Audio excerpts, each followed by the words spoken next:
ലോകാരോഗ്യ ദിനത്തിൽ നമ്മൾ ഓർക്കേണ്ടവരാണ് ഡോക്ടർമാരും നഴ്സുമാരും. കോവിഡ് മഹാമാരി കാലത്ത് പോലും ഭക്ഷണവും ഉറക്കവും ഉപേക്ഷിച്ച് പ്രവർത്തിച്ചവർ. അത്തരത്തിൽ രോഗികളെ നെഞ്ചോട് ചേർത്തവരാണ് പഴയങ്ങാടി താലൂക്ക് ആശുപത്രിയിലെ ഡോക്ടർമാരും നഴ്സുമാരും. ലോകാരോഗ്യ സംഘടന നിലവിൽ വന്നിട്ട് 75 വർഷം തികയുന്നു.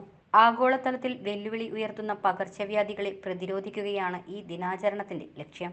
ആരോഗ്യ സംരക്ഷണത്തിന്റെ പ്രാധാന്യം എല്ലാവരിലും എത്തിക്കുക എന്ന ലക്ഷ്യത്തോടെയാണ് ഈ ദിനം ആചരിക്കുന്നത്. എല്ലാവർക്കും ആരോഗ്യകരമായ ജീവിതം എന്നതാണ് ഇത്തവണത്തെ പ്രമേയം. ആരോഗ്യ മേഖലയുടെ പുരോഗതിക്ക് ഡോക്ടർമാർ വഹിക്കുന്ന പങ്ക് വളരെ വലുതാണ്. രോഗി പരിചരണത്തോടൊപ്പം ആരോഗ്യ മേഖലയുടെ പുരോഗതിക്കായും പ്രവർത്തിക്കുന്നവരാണ് നമ്മുടെ ഡോക്ടർമാർ. കോവിഡ് വീണ്ടും വ്യാപിക്കുകയാണെന്നും അതിനെതിരെ കരുതൽ വേണമെന്നും മാസ്കും സാനിറ്റൈസറും കൃത്യമായി ഉപയോഗിക്കണമെന്നും പഴയങ്ങാടി താലൂക്ക് ആശുപത്രിയിലെ ശിശുരോഗ വിദഗ്ധ ഡോക്ടർ സൗമ്യ പറഞ്ഞു. ഇന്ന് ഏപ്രിൽ 7 ലോകാരോഗ്യ ദിനമാണ്. എല്ലാ വർഷവും ഏപ്രിൽ 7 നമ്മൾ വേൾഡ് ഹെൽത്ത് ഡേ അല്ലെങ്കിൽ ലോകാരോഗ്യ ദിനം ആചരിക്കുന്നത്. ഈ വർഷത്തെ തീം എന്ന് വെച്ചാൽ ഹെൽത്ത് ഫോർ ഓൾ, അതായത് എല്ലാവർക്കും ആരോഗ്യം എന്നാണ് നമ്മുടെ ലക്ഷ്യം.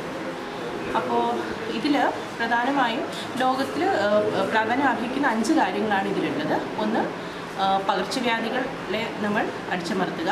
പിന്നെ രണ്ടാമത്തെ കാര്യം അമ്മയുടെയും കുട്ടിയുടെയും ആരോഗ്യം. പിന്നെ മൂന്നാമത്തേത് പരിസ്ഥിതി കൊണ്ടുണ്ടാകുന്ന അപകടങ്ങൾ. പിന്നെ എന്താ പറയുക, ഈ പകർച്ചവ്യാധികളല്ലാത്ത, അതായത് നമ്മൾ നോൺ കമ്മ്യൂണിക്കബിൾ ഡിസീസസ് എന്ന് പറയും. അതിന് ഉദാഹരണങ്ങളാണ് ഹൈപ്പർ ടെൻഷൻ, ഡയബറ്റിസ് മുതലായ അസുഖങ്ങൾ.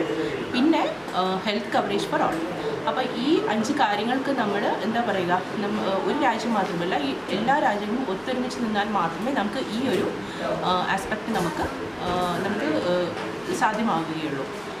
പിന്നെ ഇത് നമ്മൾക്കറിയാം, പകർച്ചവ്യാധികൾ നമുക്കറിയാം ഏറ്റവും പ്രാധാന്യം അർഹിക്കപ്പെടുന്നത് കോവിഡ് എന്ന മഹാമാരിയാണ്. അത് നമ്മൾ ശരിക്കും പറഞ്ഞാൽ അതിൻ്റെ എല്ലാ രീതിയിലുള്ള ഇതും നമ്മൾ അനുഭവിച്ചു കഴിഞ്ഞു. പക്ഷേ ഇപ്പോൾ വീണ്ടും അത് തലപൊക്കി തുടങ്ങിയിരിക്കുകയാണ്. അതുകൊണ്ട് നമുക്ക് കൂടുതൽ കരുതൽ വേണം. അതായത് വീണ്ടും നമ്മൾ എന്താ പറയുക, മാസ്കിലോട്ട് പോകണം. പിന്നെ കൈകളുടെ സുരക്ഷിതത്വം, ഹാൻഡ് ഹൈജീൻ, പേഴ്സണൽ ഹൈജീൻ, അതായത് നമ്മുടെ ഹാൻഡ് സാനിറ്റൈസേഴ്സ് യൂസ് ചെയ്യുക, ഇതെല്ലാം നമ്മൾ വീണ്ടും അതിലേക്ക് പോകേണ്ടിയിരിക്കുന്നു. പിന്നെ ബാക്കിയുള്ള കാര്യങ്ങളെല്ലാം, അതായത് പരിസ്ഥിതി പ്രശ്നം എടുക്കുകയാണെങ്കിൽ നമുക്കറിയാം, ഈ ഒരു 2-3 ആഴ്ചയ്ക്കുള്ളിൽ നമ്മൾ കണ്ടു കഴിഞ്ഞു എറണാകുളം ബ്രഹ്മപുരത്തെ മാലിന്യ പ്ലാന്റിൻ്റെ ഇത് കാരണം ഉണ്ടായി എന്തൊക്കെ ആരോഗ്യ പ്രശ്നങ്ങളാണെന്നുള്ളത്.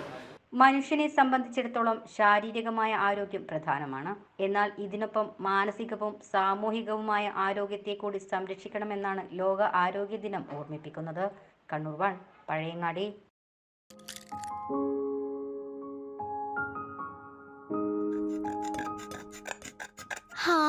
അടിപൊളി മമ്മി.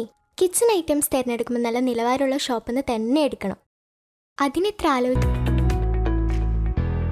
പഴയങ്ങാടിയുടെ അഭിമാനമായ നീതി ഹോം അപ്ലയൻസസ്. നീതി പേരിൽ മാത്രമല്ല, അത് സേവനത്തിലും ഉറപ്പുവരുത്തുന്നുണ്ട്. ഇത് എവിടെ നിന്ന് തുടങ്ങണം? നോ രക്ഷ. ദാ എണ്ണയില്ലാതെ പലഹാരങ്ങൾ പാകം ചെയ്യാനുള്ള ഈ ഓഫർ തീരുമുണ്ട്. മമ്മി, ഇനി നമ്മൾ എങ്ങോട്ടാ? നീതി ഹോം അപ്ലയൻസ്. യെസ്. പുതിയ ഓഫറുകൾ ലഭിക്കാൻ താഴെ കാണുന്ന വാട്സ്ആപ്പ് നമ്പറുമായി കോൺടാക്ട് ചെയ്യുക. 8547277490.